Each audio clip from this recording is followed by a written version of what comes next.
네, 오늘 함께 나눌 인물은 엘리야입니다. 본문은 엘리야에 대해서 이야기하면서 대비되는 인물로 아합이라고 하는 왕을 소개하고 있습니다. 먼저 이 두 인물에 대해서 한번 간단히 살펴보겠습니다. 여러분, 엘리야의 이름의 뜻은 나의 하나님은 여호와이시다 라고 하는 이름의 뜻을 가지고 있습니다. 내가 섬기는 분은 오직 유일한 여호와 하나님 한 분뿐임을 그 인생을 통해 증거하는 사명을 가진 사람이 바로 엘리야이다 라고 하는 의미이지요. 특히 오늘 본문에서 엘리야는 이스라엘의 왕이었던 아합이라고 하는 왕을 만나 아합이 섬기던 선지자 바알과 아세라, 이 선지자들을 대항하여 통쾌하게 승리함으로 하나님의 역사하심을 증거하는 장면이 소개되고 있습니다. 여기서 이스라엘의 왕 아합이라고 하는 그 이름의 뜻을 살펴보면 아버지의 형제이라고 하는 뜻을 가지고 있습니다. 이 아합의 왕 아버지는 오므리라고 하는 왕입니다. 이 성경의 오므리 왕에 대한 평가를 살펴보면 그는 이전의 모든 사람들보다 더욱 악하게 행하며 하나님 여호와를 노하시게 하였다라고 성경은 이야기합니다.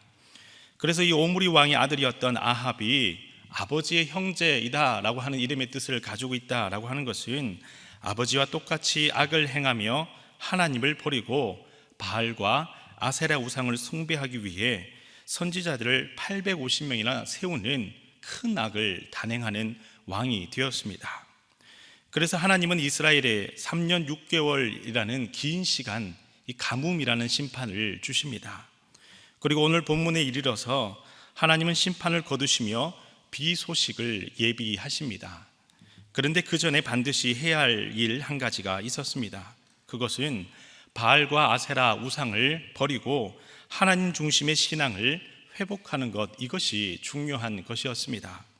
그래서 하나님은 엘리야를 보내어 바알과 아세라 선지자들의 거짓됨을 드러내는 한편 오직 하나님만이 참된 신임을 만방에 드러내고자 하셨다라고 하는 것이죠. 그러면 오늘 본문에 등장하는 이 엘리야를 통해 기도 제목 3가지를 함께 살펴보고 함께 기도하겠습니다. 먼저 첫 번째 기도 제목은 오직 하나님만을 바라보는 담대한 믿음을 주옵소서라고 기도하겠습니다. 오직 하나님만을 바라보는 담대한 믿음을 주옵소서라고 기도하겠습니다. 다 함께 본문 19절의 말씀을 읽겠습니다. 본문 19절의 말씀입니다. 시작. 그런즉 사람을 보내 온 이스라엘과 이세벨의 상에서 먹는 바알의 선지자 450명과 아세라 선지자 400명을 갈멜산으로 모아 내게로 나아오게 하소서. 아멘. 엘리야는 아합 왕이 섬기던 바알과 아세라, 이 선지자들의 섬기는 그 우상이 거짓됨을 증거하고자 갈멜산으로 이들 모두를 불러 모을 것을 요구합니다.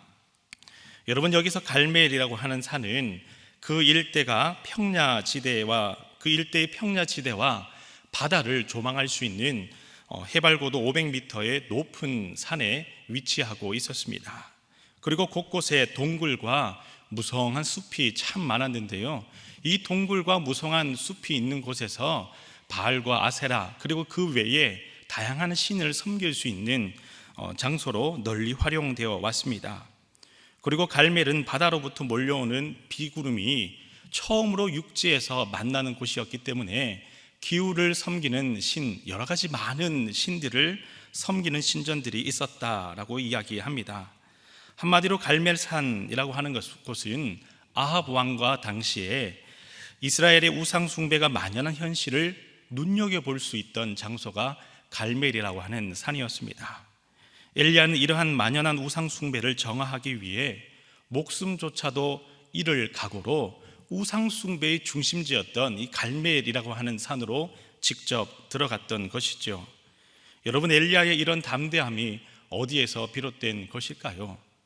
그것은 엘리야가 가진 담대한 믿음이라고 볼 수 있습니다.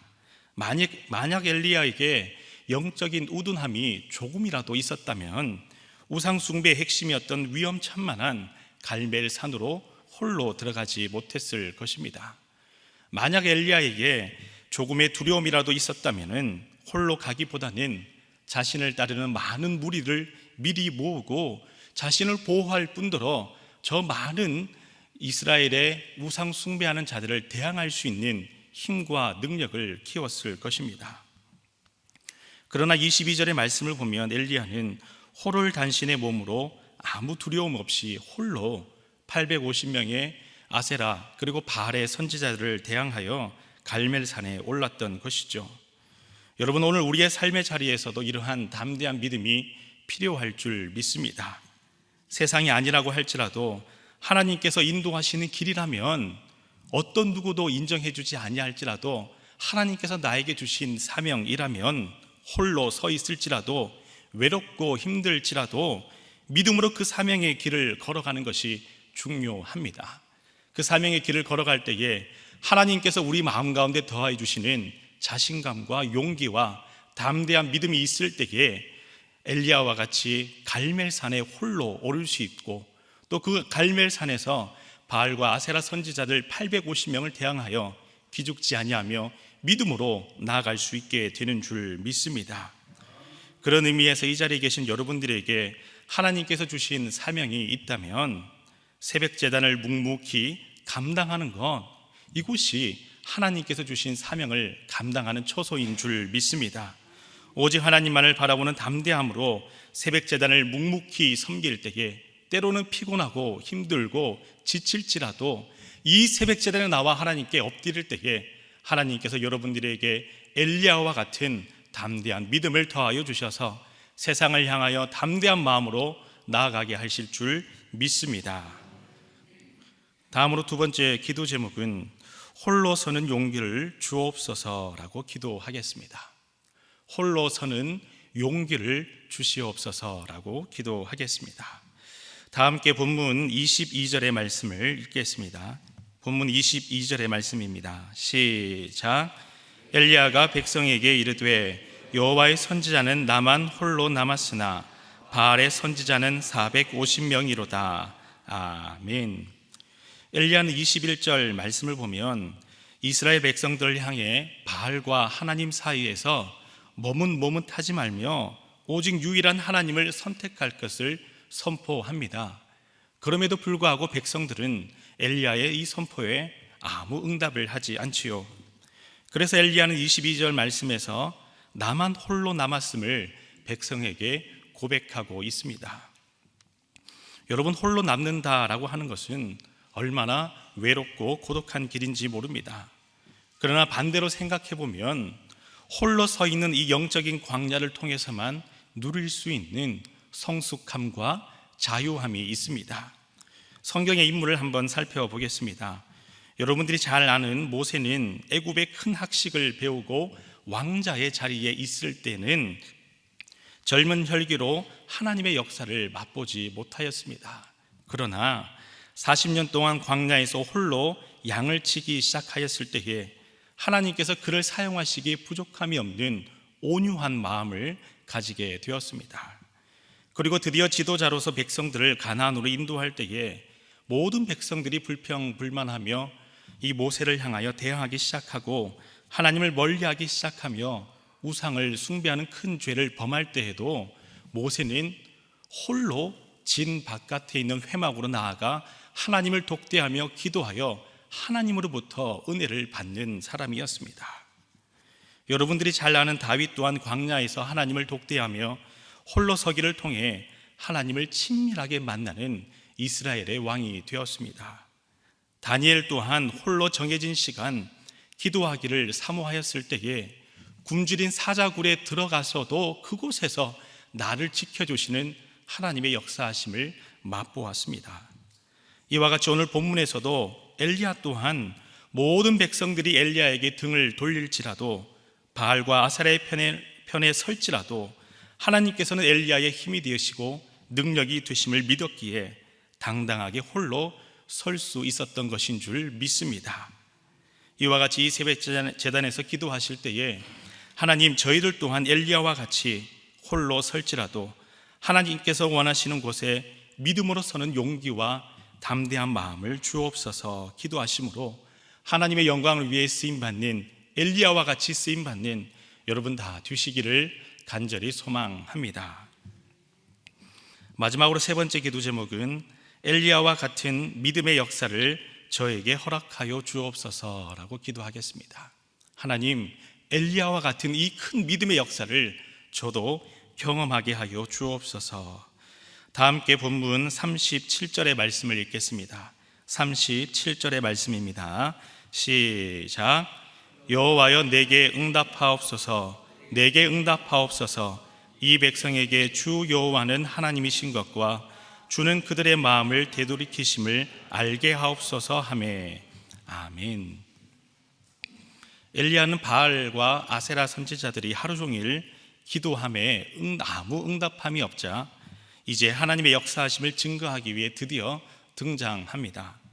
특히 32절과 33절의 말씀을 보면 제단 근처로 도랑을 파고 물통 넷을 준비하여 물을 가득 채운 다음에 제단 위에 있는 그 제물에 물을 뿌리기 시작하지요. 이 물통 넷을 뿌리기 시작하는 행동을 3번이나 하였다라고 성경은 이야기합니다. 그리고 그 제단 근처로 파놓은 도랑에 물이 가득할 정도로 물이 아주 넘치게 되었다라고 표현하지요. 여러분, 당시 이스라엘의 날씨가 건기이기도 하고 오랫동안 비가 내리지 않는 가뭄 때문에 이 더운 날씨에 지푸라기가 자연 발화하는 현상 또한 생길 가능성이 있었습니다. 엘리야는 이런 경우까지도 미리 대비하여 이 바알과 아세라 선지자들과 이스라엘 백성들이 저 불은 지푸라기에 그냥 자연 발화한 것일 뿐이야 라고 하는 이 말이 나오지 않게 하기 위해서 물을 뿌리고 또 뿌려서 그 근처 파놓은 도랑에 물이 흠뻑 넘칠 정도로 제단 위에 물을 부었다라고 하는 것이죠. 여기서 엘리야의 이러한 행동은 하나님의 역사하심을 온전히 믿음으로 신뢰하는 담대한 모습을 뛰어넘어 당찬 모습을 보여줍니다. 그리고 본문 37절에서는 하나님의 응답하심을 구하며 2가지 기도의 제목을 하나님께 드리지요. 첫째는 하나님, 이스라엘 백성들이 하나님께서 참된 하나님이심을 깨닫게 하옵소서 기도하고, 2번째는 그래서 우상에게 빼앗겼던 저들의 마음이 하나님께로 돌이키게 하시옵소서, 이렇게 하나님께 기도합니다. 이 기도의 응답대로 하나님은 흠뻑 젖은 이 제단에 강력한 불길로 임재하여 주셔서 도랑의 물까지 다 태울 정도로 역사하셨습니다. 그리고 모든 백성들이 일제히 하나님께서 참된 하나님이심을 고백하며 그 마음을 돌이켜 하나님의 뜻을 따라 나아가는 위대한 역사가 시작되었다라고 하는 것이죠. 여러분, 오늘날 여러분들의 삶의 자리에서도 어떠한 기도의 제목으로 하나님의 역사하심을 두고 기도하고 있습니까? 오늘 이 새벽자단에서 기도하실 때에 하나님, 엘리야와 같이 하나님의 이 큰 역사를 저의 삶의 자리 가운데서도 경험케 하여 주시옵소서. 모든 기도의 제목에 응답하여 주셔서 엘리야와 같이 백성들이, 사랑하는 가족들이, 이웃들이 하나님께로 그 마음을 돌이킬 수 있도록 저에게도 이 큰 믿음의 역사를 허락하여 주시옵소서. 기도하심으로 하나님의 때를 묵묵히 그리고 담담히 잠잠히 기다리며 이 새벽제단 기도의 단을 쌓으며 믿음으로 나아가시는 여러분 다 되시기를 간절히 소망합니다. 다 함께 3가지 기도 제목으로 기도하겠습니다. 먼저 첫 번째 기도 제목은 오직 하나님을 바라보는 담대한 믿음을 주옵소서라고 기도하시고, 2번째 기도 제목은 홀로 서는 용기를 주시옵소서라고 기도하시고, 마지막으로 3번째 기도 제목은 하나님께로 돌이키는 믿음의 역사를 저에게도 허락하여 주시옵소서 기도하시고, 내일부터 시작되는 성지순례를 위해서 또 함께 동행하시는 모든 성도들과 장로님들과 또 위임 목사님을 위해서, 그리고 여러분 각자의 기도 제목으로 하나님께 간절히 기도하겠습니다. 함께 기도하겠습니다. 주여 믿습니다. 주여 믿습니다. 주여 믿습니다.